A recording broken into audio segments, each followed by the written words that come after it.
this morning.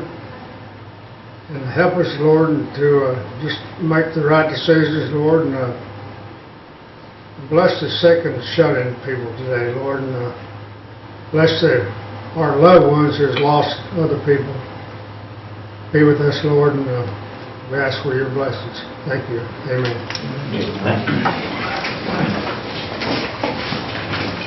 I want to welcome everybody out again this morning. I don't see anybody in the audience that we probably don't know. I see Mr. DeGeorge here this morning. Good morning to you, Dick. Shelley, would you do the roll call for us, please? Harley Buzzard. Here. Chris Soap. Here. Bill Anglin. Here. Bill John Baker. Here. Jack Baker. Here. Julia Coates. Here. Bradley Cobb. Joe Crittenden. Jody Fishinghawk. Here. Meredith Rayleigh. Janelle Fulbright. Don Garvin. Tina Glory Jordan. Present. Curtis Snell. Here. David Thornton. Kara Callan Watts. Honey. We have a quorum. Okay, thank you, Shelley. Next on the agenda is the approval of minutes for the June 17th regular session. Do I hear a motion for those approvals? So moved. Second. Motion's been made and second. All in favor say aye. Aye. Any opposed, same sign. We'll just jump right into the reports, and the first off is Human Services Department, Ms. Norma Merriman. Norma, you want to come forward, and I know we have your report, but still we'd like to hear some highlights of your program or anything you'd like to tell us, and some people may have some questions for you. Well, probably one of the things that's actually in the report that you're probably not going to be surprised at is the increase in the amount of people who are coming forward for food distribution services. 500 individuals served over the April count. Now, in the winter is when we really have high counts for food distribution. So what we're seeing now is in the summer our counts are as high as they were last winter. So we knew this was going to happen with the economy, and it's now hitting us. So that's one thing we need to be mindful of. Norma, are you seeing new participants, or are you seeing older participants didn't come for a long time, or? I don't know, Jerry, do you know if Bud's made any comments about who these people are? Some of them are new. I really haven't talked to Bud specifically about that. I would suspect some of them who are the ones that were here in the winter, and then I think we probably also, just because some calls I've had are new people who haven't, had to ask before. Okay. One of the things I'll tell you all that you might just use for a resource for yourself, it's available in some communities for people who don't qualify for food distribution or food stamps but are still feeling the pinch. There's a program, it's actually a nationwide ministry called Angel Food, and some of you are familiar with it. I know we have one here in Tahlequah through Abundant Life, but if you go to the Angel Food website, it will tell you where the location is. You can put in a town, and it'll tell you if there's one there, and then if there's not, you can go to the next closest place and see if there is. I know that we had a situation with Mr. Hoskins with someone who was in, it was a little Kansas border town, and I can't really remember the name of it, but South Coffeyville has that program, so I was able to send that to him, tell him, exactly where it was, who to contact. There's no income guideline for Angel Food, and basically for $30, depending on where you are, what food costs are where you live, you might get $60 to $72 worth of food for $30, and that'll usually feed a family of 4, they say, for a week, or an elder maybe for a good part of a month. So that's a really good resource you might want to be using as you get those calls when people say, I'm not eligible for food stamps or food distribution, and the pantries are getting hit very hard, so that's just another resource that you might use. Yes, Councilor. Norma, tell me again, how is food distribution funded? USDA. Department of Agriculture. USDA? Yes. Well, what happens when we have the amount of increase that we've had? How do we cover that increase? If you figured so many people a year with USDA funding, what do you do when you have a 500 individual increase in 1 month? Looks like Mr. Snell is Okay. right here. Since he is the director of those programs, he probably Okay. knows that better than I. Well, first of all, let me tell you that the dollars that we get is strictly for administrative purposes. And the food that's provided is provided by USDA. So we order every month, and if we need additional food for an increase in caseload activity, USDA provides it. The money that, as a matter of fact, we'll have a resolution coming up here in a few minutes. Those are all administrative dollars, so they'll feed however many clients that we get. As a matter of fact, we have an average right now of about 9,200 individuals that we're providing food for Monthly? monthly, which is roughly 3,700 households. Okay. Now, those numbers are actually, they're quite a bit down over the past years. In the past, we would average over 10,000 individuals a month, and it dropped down to about 8,000. So it's actually just going back up It's to going about back the up average? to where it once was. And when I say once, I'm talking 2 years ago. So USDA provides the food, and they also provide the money to pay for distributing the food? Right, there is a tribal match, which when we get to that resolution, you'll see the tribal match. And the tribal match is for admin costs? Yeah, 25%. So you're okay on money? We're okay on money. All right. That is, if you approve the resolution. Okay. And if you don't, we're in a heap of trouble. So, Okay, Norma, I got a question about air conditioner. This weekend, I got a little old lady come out of the hospital. She's 90-something years old. She's miserable. She's almost, housebound, bed. She stays in her bed all night. And she needs an air conditioner. And we And- finally just went and bought one. My mother went and bought one for her, a little one-room air conditioner for her bedroom. right. Do we have anything that helps? We have an air conditioner program, however, they're all gone. Let me tell you about the air conditioner program. The two things you need to know, and I know Mr. Buzzard and I have worked on one and I don't know if they were gone, if she's been taken care of. I don't know. But two things, they have to be LIHEAP eligible, they have to meet that income guideline, and they also have to have a doctor's statement saying that they require one, which sounds like your lady would. We had about, I think, 8 or 9 left over from last year. They're gone. Let me tell you what we've done in the last few years. In the past, we did them as loaners, and I can tell you with no staff, not just everybody can go in and pull one out and put one in. And a lot of the elderly can't do that either. So what we did is we were taking them out to the same people over and over again. So we decided that we'd be better served if when we took one out, if they had a medical condition, which they do, we would just leave it. And that way they'd have it, because it was too hard to retrieve them. By the time we got them pulled out of the windows, it was almost time to take them back. So, but we are out. We do have fans. But right now, we have no money to purchase air conditioners. Okay, I have a question. How many have we come up short over and over? I'm curious for each year. Because my next question is going to be, budget time's coming up. Can you come forward with the numbers that state how many we got, how many's out there, how many's been turned down that qualify for it? Well, right now, we just ran out. We just ran out. So if Mr. Buzzard's lady that we're working on, there may not be a fan for her. She'll probably be the air conditioner, she'll probably be like the first one. But I know that we had a couple yesterday, and we'll try to find something for them, and we'll certainly get them fans if they don't have one. But we had those 8 or 9 that were carried over from last year. So, we were okay last year.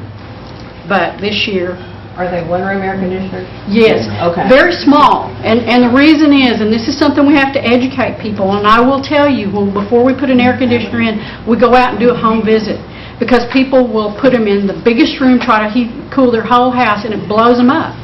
So you have to educate people that they may have to hang a blanket over a doorway if their house is wide open, because these are small one-room air conditioners, because we're assuming that people that are ill and in need of these are probably going to be fairly stationary, And they can't afford to cool their whole house, most of them, anyway. That so. was my question. We bought the one room because we was worried about helping her with bills later. And that's exactly what we do. You don't want to set people up for a huge bill, and you try to teach them how to use it and keep them clean if they can, those kinds of things. I applaud you for that. Thank you. Mr. Baker? Well, and right now, whether it's the economy, the imports, whatever, these little 5,000 BTU air conditioners are down to less than $100. And it might be a good time for us to look at, since we have run out, maybe, for $2,000 we buy 20 of them. And if we didn't use them this year, they'd still be good next year.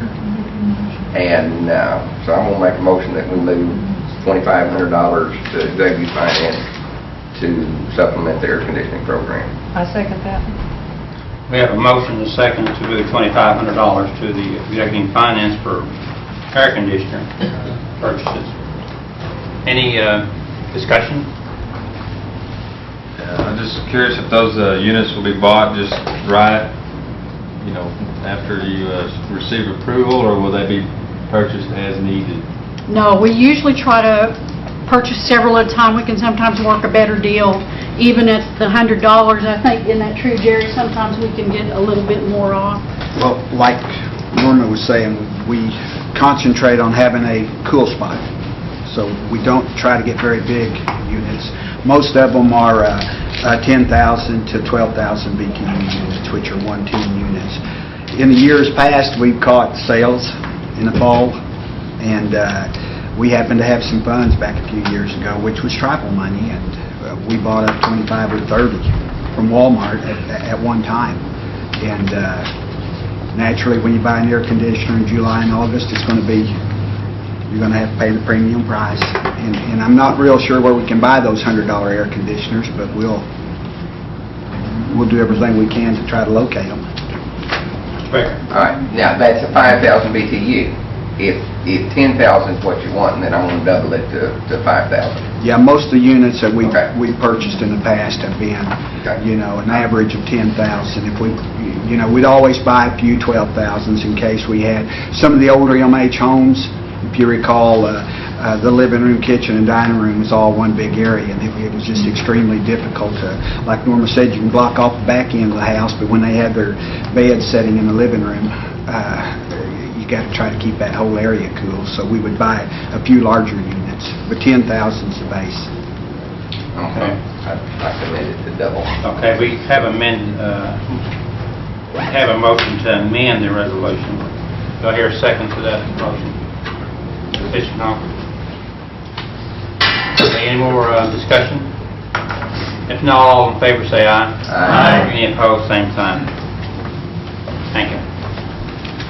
Norm, anything else you want to add? The only other thing I'll mention is that we are starting our second week of the school clothing vouchers. The first week we did, we're doing 3 locations a week throughout the month of July, and I believe that you got the list, but we did South Coffeyville, Bartlesville, and Veneta last week. That went quite well. We are taking someone from registration with us this year. We've partnered with them. They're taking their computer. That's helping a lot with, tribal citizenship, and so the stage vouchers seem to be working well. I know my staff yesterday said, gosh, we like this so much better than those cards. We feel like we're really, assuring that people are going to get clothing, and so they're happier with it, and they're numbered, whereas those cards weren't numbered. So, they were just like cash laying around. So you're using the stage? We're using the, we did our own voucher. We designed it, printed it in conjunction with Stage so that they would be sure. We had lots of meetings with them throughout the year. So that's worked well, and they're, trying to tell the folks who come in, watch for the sales. There's going to be a no tax day. If you can wait till then, most people can't. Now, I will tell you, they have to spend all the $75 at one time. They will do special orders for them, which I think is wonderful. If you've got a special size jean and they don't happen to have it in the store at that time, they'll order that in for you. Or they'll have it shipped in. They have the ability to have it shipped in, so they will work with some kind of special circumstances, but they can't give them a credit if they go in. So, and $75 is not such a huge amount. I can't imagine that people wouldn't spend all of it. But. Yes, I have Councilor Garland, Cobb, and then Councilor Jordan. Thank you, Mr. Chairman. I just want to say congratulations on winning that award last night. Thank you very We much. think you're doing a great job, and Thank you. appreciate the work you do. Outstanding. Thank you. Councilor Cobb. Nice comment. Just curious, do you have any I've heard good things about Bartlesville, but did you have any numbers? I'm sure they do. I haven't asked yet. We've just been, my staff's in and catching up and then running out again. So we will have numbers on all of I was these. just But if you curious. want something, I can go ahead and get those to you. I'll call over there, it's all right. Okay. It's no big deal. Second thing is, thank you, is, I'm sure you've already thought about this, maybe a survey of, I'm more concerned about Sage at this point. I'd like to see what their experience with the process was, maybe at the end of this. 'Cause Right. I know they kind of bent over backwards and really worked with you, and I just would like to, if that's a relationship worth Right. fostering, I'm just kind of curious. And I think we plan to do that. We actually, the stage manager here in Tahlequah was our primary contact person, although we worked with California, their I think. main office. And so she's real good about giving us feedback, and we'll probably have a post meeting, debriefing to see how it went, if it's something they want to do again. We'll probably let you know if we think we want to do that again. Have you thought about a survey of the people that partook in the program? I just don't know how we do that after the fact, because that's about the only way we'd know. Now, we'll get comments, Okay. and we'll certainly keep those, and you all will get comments, and we would like to hear the comments that you do receive. Good. So, anything like that, but without mailing those out. Now, we could do that, but it gets pretty expensive. Right. You have to send a I'd rather save the self-addressed. money for more school vouchers. Yeah, me too. Thank you. I think those are the main things. Yes, that I Councilor have. Jordan. I'm sorry. Norma, I would like if you could, on the first three sites that you've already taken applications, Mhm. would you provide us by email as quickly as possible the numbers Sure. from each site that were approved, and possibly what voucher amounts numbers were allotted to those sites?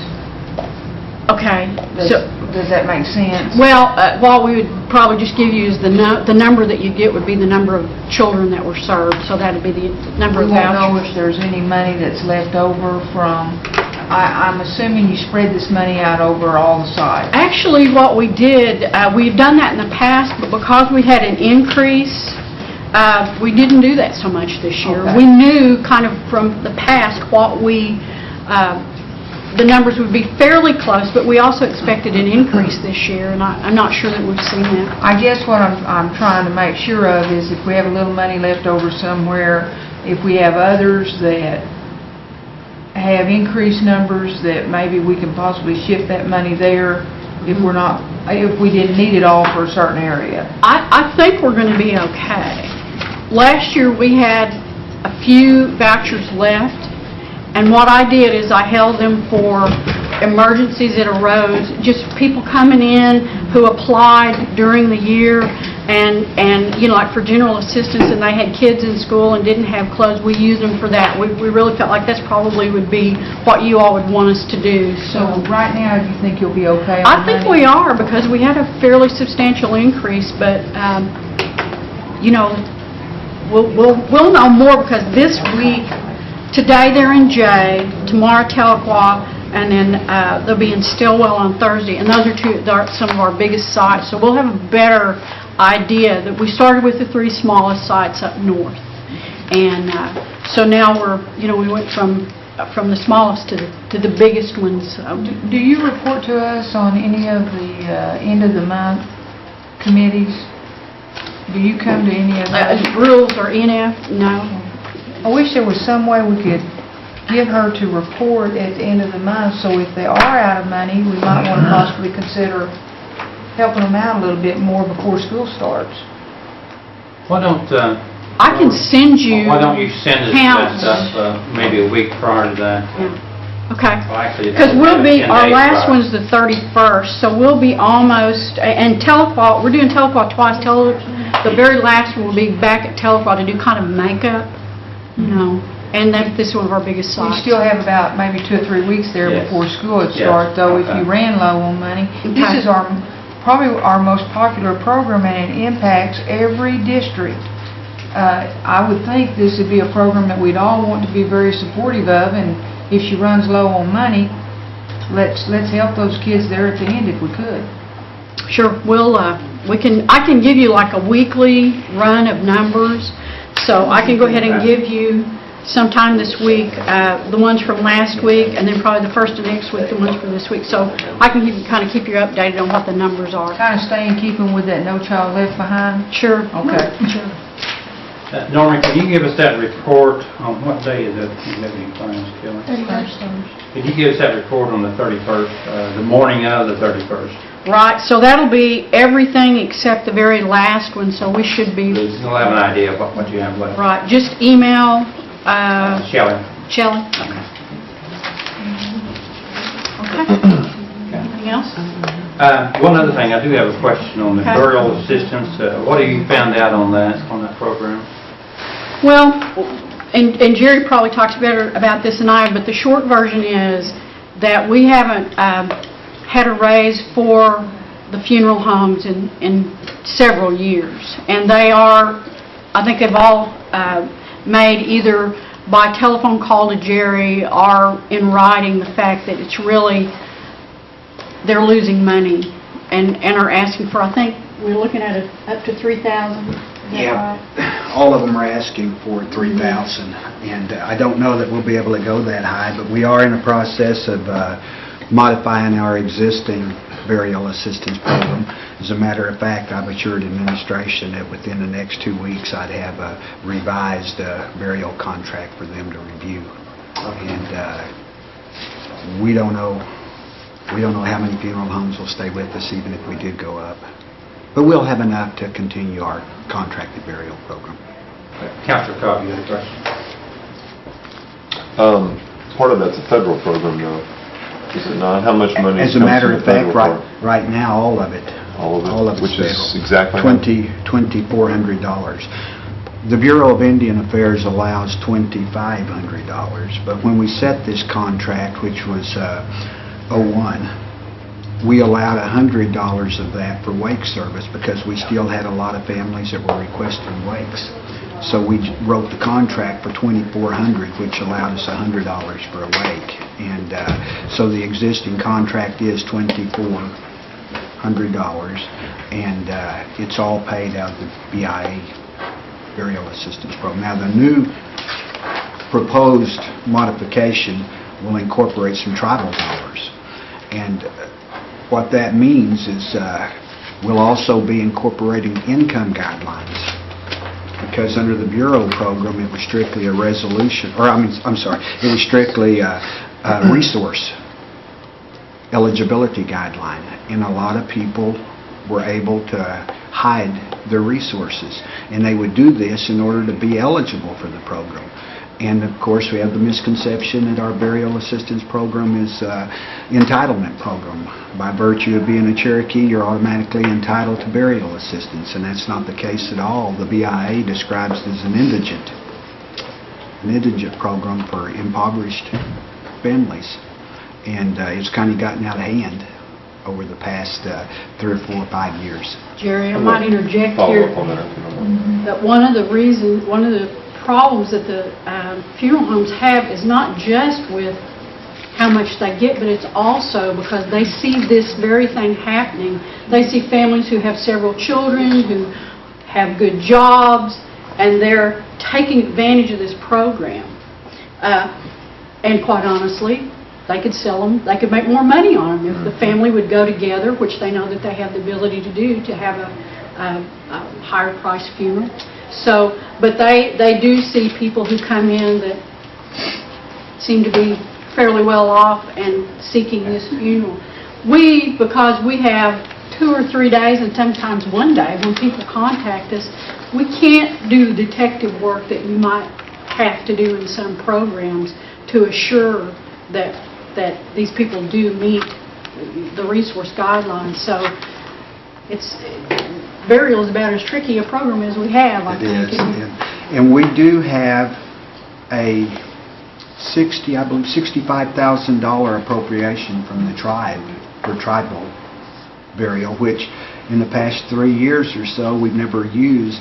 We'll use it whenever we have an infant, for instance, that they don't issue a birth certificate and we can't satisfy the BIA as far as eligibility. We'll use tribal money. Or if we have for instance, an extremely large person, they have to purchase oversized merchandise, casket and outer container. And the Bureau says $2,400 is the max you can pay. So when we have additional expense for a service, we'll use tribal money. But over the last 3 or 4 years, we've not used over $5,000 or $6,000 of that tribal money. It always goes back into the hopper at the end of the fiscal year. But if we incorporate this new burial assistance contract, then we'll be needing that $67,000. Well, on that new contract, I know that with the federal, because we've talked about this before, it's not just Cherokee citizens, it's any federally recognized tribal individual. How do you merge using tribal money with, what if someone that is Paiute and they die in the Cherokee Nation? How do you merge the two systems is what I'm asking. We're going to have to do something that we did years ago that we haven't done in many, many years. We're still going to have to give those individuals some form of a payment through the BIA. And so what we're going to propose this go-around is if they get the contracted service, they have to be Cherokee. But like you're saying, if they're not Cherokee, then we still have an obligation, and what that obligation would be is to make a $2,400 payment or a $2,500 payment to the funeral home, and then this family would select whatever funeral service they could afford to pay for. And right now, our $2,400 service would cost a person walking in off the street $5,500. So this family will get $2,400, and they're going to end up being sold a $5,000 service, so they'll still owe the balance. Okay. We have to make a provision for those individuals that live in our jurisdiction that are not Cherokee. And as bad as, that includes the UKP. Councilor Baker, you have a question? Okay, Norm, thank you. Next up on the agenda is Community Services with Mr. Charlie Stowe.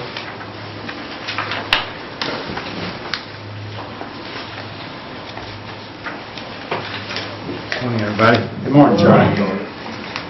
Charlie, I believe we have your report, but we'd also like to hear some highlights of your program, and then I'm sure that some people will have some questions. Tell us anything you'd like to tell us right now. Is it what? Tell us what you'd like for us to know. Easy. We got a lot of projects going on in the communities, housing, self-help. They're moving along, and the water lines are doing well. And we got a lot of community works programs in place, and community buildings, and so there's other projects that we're looking at, and so we're busy. Any questions for Mr. Stowe? Mr. Cobb? On the bilingual signage, is that just new signage for throughout the 14 county jurisdiction, or is that just certain? Just started. Matter of fact, we got our first one up at Red Barn Road. Matter of fact, I went out there probably about a week ago, and they're pretty impressive with the Cherokee Nation seal and Cherokee writing on there. So it looks good. Good. Hope to do all over that way. Good. Ms. Watt? Thank you, Mr. Chair. thank you very much for all the work that you guys are doing. Keeping track up north. And it's very appreciated, you and your team and Chairman Buzzard, his work prior to being on the council. It's making, I know it takes a long time, and you guys are very patient, and I appreciate that, and the community is, I think I almost saw grown men cry, so thank you. You're welcome. Glad to do it. Councilor Jordan. Charlie, do you have the self-help housing policies ready yet? Maybe you could provide them to the council, or are they still being worked on? I knew you were going to ask that. Just to show you that self-help policy and procedure, we've been talking about this, it does exist. We're on the last leg, hopefully. Chief reviewed it the other day, and of course, next time I go in, I think I'm going to take his pen away from him because I'm always marking it up when we go in. But this is it. This is the last, hopefully, go around. We'll have another meeting with Chief and then also with Commerce Department. So, but it's here. I just want to show you that it is here. Do you think it might be ready by next month? Ma'am? I think it might be ready by next month, so we I can hope look at so. it. I'll sit at Chad's office and tell him we need it. I'm going to get the council off my back. Okay. Charlie, I have a question, and I'm not sure if it belongs in this, well, I guess you're in here, so I'll ask you. Okay. I've heard, and Councilor Snell has actually asked me about it, is the ambulance services. It said that, had you attended a meeting about ambulance services over around West Silent Springs, in that area? Because what we're hearing is that Silent Springs, Arkansas is going to discontinue those services, and we're not going to be servicing West Silent Springs and then Colcord and those, maybe even in Cherokee County south there. Now, what I understand is our EMS unit at Oaks only goes to Flint Hill just before you go up the hill going to West Silent Springs. And can you kind of give us an update or kind of what's going on here? Actually, I was in a meeting in West Siloam when this issue came up, and what I told them was that I really couldn't speak for that issue, because that was really mainly in the health department. Yes. And but I do understand that they're going to be, I guess they're going to quit serving that area come February. And then also in a group leaders meeting yesterday, I brought that up. And so that is being looked at by the administration at this point. I think Melissa and some of the others will probably be providing more information on that. But yes, I was at a meeting when this issue came up. So. Okay, so it is being talked about. Absolutely. And I kind of thought it probably should be in the health committee. Yes. Okay. All right. Any more questions for Charlie? Okay. Thank you, Charlie. Thank you. Next up is Mr. David Sutherland on housing. Good morning, David. Good morning. Got a report there. Just wanted to mention, kind of jog my memory, he's talking about policy. I've been working on the rehab policy, a revision to it, and the emergency and all those things. Pretty much there. The chief wants to set up a special legislative conference with you all at some point in the very near future, and they may have already contacted you to set that up. I don't know. So we'll be presenting that to the group at some point very soon. Other than the board meeting tonight, don't really have a whole lot to report today. Just a lot of work going on, a lot of rehab going on. We got a lot to do. They're working on it meticulously. I have Councilor Jordan and Councilor Fisher. Chairman Buzzard, would it be appropriate to ask Mr. Sutherland as the group leader that he attend the work group meetings that we might be having from this point forward on the housing plan?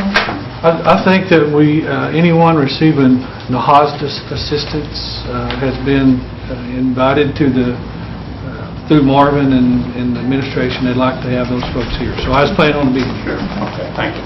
Ms. Fisher. What did we find out about the COBRA when we talked about last month? And all? It's on the board meeting agenda for this evening. The board will take it up. Whether it kind of way I've structured it is a payment in lieu of COBRA to see if that's something that they would like to take up or take action on. But it is on the agenda for this evening. How do you feel about it? Did you check the temperature on it? I really haven't taken a temperature on them. I don't know. It's been discussed several times.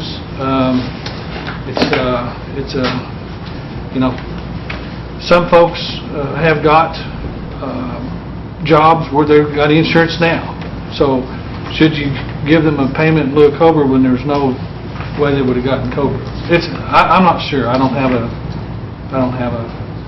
one way or the other. Thank you. Well, I would hope, David, that they take some common sense approach on this issue, and you're right, if they got jobs now, common sense tell you that they probably need COBRA if they have insurance, but I think it was kind of a cold fact that when you just let 12 people go without offering COBRA, that's pretty harsh on people, and most of these are Indian folks that this happened to, and I don't think there was enough thought put into that when this happened, and for 10 people, 12 people, that wouldn't have cost a whole lot of money. So, and it's pretty obvious that some of the people probably can't get insurance on the thing. But I would hope that they would support the fact that they can help them with COBRA insurance and then go from there. I know Councilor Cobb had asked in the last meeting about the COBRAs, how many actually had jobs, and it sounded to me like some people did get jobs. There's some that do. There's 2 or 3 that retired. And there are just some that are unemployed. Haven't found anything. But there's some I don't know about. Okay, Councilor Suggs. Yeah, I think that I would second the sentiment by Chairman Buzzard in that sense. I would hope that the board would analyze it or reanalyze it, and now that things have kind of had a chance to shake out to see what the impact of their decisions were. I'm aware of one case in particular to where there's an individual that I would say he devoted his life to serving the Cherokee people, and he's in a situation to where his health care requirements are a little bit unique and a little bit special, and so it would be nice that we would show appreciation in that way as a nation. Take care of the people that devoted their lives to serving others. And so I would just, second Chairman Buzzard's sentiment there. I'll pass that along to the board. Thank you. Ms. Fissingham. And one more thing, can you check or make sure the ones that did take other jobs have insurance? And it's covered right now? I could sure try. Okay. I can do the best I can. Thank you. So, anything else you'd like to? That's it. Okay, thank you. Thank you. Finish with reports. So go into old business, and the old business is water needs for rural water district status updates. Charlie, you want to come forward on that? We do have a couple of questions on that, or comments maybe I should put it like that.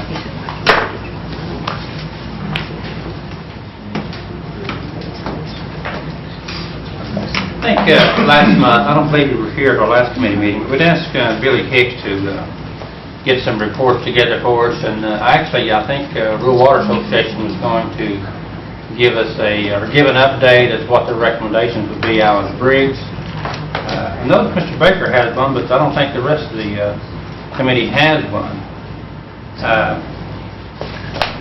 What we'd ask Billy to do is go back and take a look at that and get I believe there's a report from Vance Mooney that we were wanting too, from down in Sequoia County Water Association, that he came up and asked, or Mr. DeGeorge asked him to come up and make some recommendations on that Briggs water line. Have you had any contact with Billy or where we are on the thing as far as recommendations on it? I've not seen any documents, or I haven't received any reports from Billy on that, but I know that he's working on that. I think what was, if I'm not mistaken, what was presented to George and the council was that we would ask for the reports from the engineering studies that's been done, and based on that, we would try to follow up and see what the real need is. Instead of replacing the whole line, as been requested by the Briggs Water District, that we're going to ask the Oklahoma Water Board Association to send a person in here and assist the Briggs community in seeing where they are. We'd really like to know where the problem is, instead of saying the whole line is a problem, because we'd really like to know what the real issues are. We have two areas that we're concerned is one is where is the major leaks, and then also, see, one of the reports was saying that the a couple of those valves may be improperly installed at the tower, so that's something that we're looking at, that they're supposed to be providing information for. Next, that's all I know about that. Mr. Baker. Yeah, and Charlie, the Oklahoma Resource Water Association, Oklahoma Rural Water Association did come by and do an update. Bob Hughes, the Oklahoma Water Circuit Rider, and the bottom of the first paragraph, the time and material required to repair the lines would, in my opinion, be more costly than replacement. And it goes on to say that the water lines have numerous pinhole leaks that you can't detect. It's not just major leaks, it's where the plant has rubbed through all over the lines, and you can't find the leaks. And I mean, they're finding leaks, but you can't find all of them. And you know, they've cut their lawsuits down this month 3 or 4%, finding what leaks that they can find. But anyway, he did do a report, and I'll be glad to share it with you. Okay, I haven't seen that, and we'd be glad to look at it. What I'd like to do, Charlie, for now is, and I know Riggs needs some help out there, because we have a lot of Indian folks out there, and the longer we prolong fixing or helping them fix the lines, the more money it's going to cost. So what I would propose to do for our next meeting here next month is take a look at this report here and give it the engineers, and see if we can pinpoint where we need to start first, and maybe we can look at maybe trying to get some money, or even go to Indian Health Service to see if they would help us get some money. The other thing I would like is is have Water and Sanitation to provide what services they have done within the last 3 years. How many dollars we put out there and what we've done to assist the rural water district out there, and see where we are on the thing. We can do that. I realize it's going to be kind of hard to get money from the Indian Health Service because water already exists, and you kind of know that procedure there, but I don't think the nation can take on replacing the whole line all at once. It's going to have to be done in some type of a phase type situation, and we need to know exactly where we need to start. So maybe that's a starting point, is to find out where the worst leaks are and where we can maybe assist that rural water district out there. Councilor Jordan. Charlie, do we know, and maybe Mr. DeGeorge could answer this, do we know whether they've applied through Rural Services out of Stillwater for grant money? I don't know if they have. Yes, we have. Was there any hope there that they might provide some funding for? Basically, I think where we stand with USDA is they're looking for some in-kind help. They're kind of in the same situation you are. They're not really willing to say, we'll give you $2 million to replace your line. Well, but if we could get help from other people, I think they're very, very interested in it. So you're not asking the nation to bear the whole load. There might be a possibility. I'm actually asking you all to start the program going, because I think once you commit, I can go to USDA, because I've got a very good relationship with them. And there's Indian preference money out there that has been promised if we can get some help. Have you right also now, they're not willing to step up first. Have you also tried Water Resource? Oh, yes. I just finished replacing a 1.5 mile line with a rake crane. Ms. Watson. Thank you, Mr. Chair. Is this the normal process, or do they go through your group and it has to be vetted? I mean, what should we expect if we have these problems in order Normally, to when we do a water line, we turn them over to the water district. From there, it's up to them to manage it, for repairs and things like that. But we don't really put forth a lot of money into keeping the repairs up and things like that. So this is actually the first one that I'm aware of that we're really trying to put that much money into a project. And I'm assuming if that happens, then there's going to be other water districts going to come aboard and saying they need the same type of help. So just put that out on the table for you. And I think you're right, Charlie. I don't think we're in the process or in the position of going back and doing exactly what you said about going back and repairing the leaks for the water districts, because we do turn it over to them. But But this is such a large Indian population out there, so I think we need to at least look at it, and maybe we could put some money, some matching money with it that make it go a little bit further. It may be worth taking a look at, because there are a lot of Indian people out there. The other thing that I'd ask you to do is maybe take a look at that ICDBG grant that's applied for. And I know a lot of that money is going to be allocated over to that leach water line, but you know, there may be something in there that we may be able to tap to too, if there's any extra dollars that we may get a hold of. So anyway, if you would, just start taking a look around to see if there's any funds that we might can help that district with out there. Any matching funds, I'll put it like that. ICDBG it's already will be committed to the leach project. Okay. All right. Any more questions for Mr. Sutton? Okay. Thank you, Charlie. Welcome. Moving on to new business. I have a resolution. Who's going to be presenting that resolution for the child? Norma?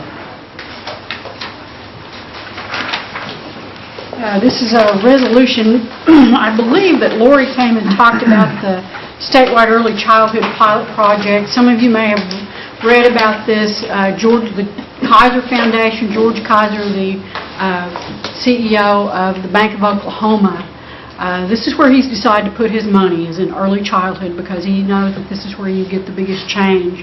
And started a pilot project in Tulsa some years ago that's received national attention and has become kind of the jewel in the crown of early childhood projects. And we were asked, the Cherokee Nation was asked to participate because of the quality of our child care programs to participate. So we were like the second or third participant last year. It's grown. So it's funding from the Kaiser Foundation, from the state, and from the tribe joining together in a partnership. And what it's done for us, just real briefly, is add a couple of infant rooms with more staff that are more educated and better trained, and it also adds a social work component to work with those families to help them. It's a more holistic approach. So we've been in business with this about a year. It took us quite a while to get staffed up. Hard to find staff people, but we are staffed up, and so we would like to continue with this project. And so that's what the funding we're asking for is a match. Okay. Move for approval. Okay, motion to approve. I hear a second on the motion. Second. Any discussion? All in favor say aye. Aye. Any opposed, same sign. Thank you. Norma, I think this next one is yours. The rest of them are mine. Okay. So the second one is food distribution that Jerry talked about previously, and it's just the match for food distribution. And there's an in-kind of $34,000. Well, the tribal match is $746,000 basically, and $34,000 of that I think is in-kind. Is that right, Jerry? For our $2,985,000 amount from USDA. Move for approval. Second. Been motion made to approve and second. All in favor say aye. Aye. Any opposed, same sign. And Norma, I think you got the next one. The last one is just our annual LIHEAP application. There is no match, and as you can see, this will serve approximately 1,400 low-income tribal households, and with energy payments. Everybody knows about LIHEAP, so this is just to keep doing it. Move to approve. Move for approval. Motion's been made and approved. Second approved. All in favor say aye. Aye. Any opposed, same sign. Thank you. Thank you. I believe that concludes our agenda items. Any announcements that we need to make? I do have one announcement that I do want to make, and I want to let the group leaders know that's in the audience. Curtis, what's the date on our community? August 7th? Kansas, August 7th? August the 14th. Or the 14th? We'll have to get back with you. We're going to be having a community meeting here.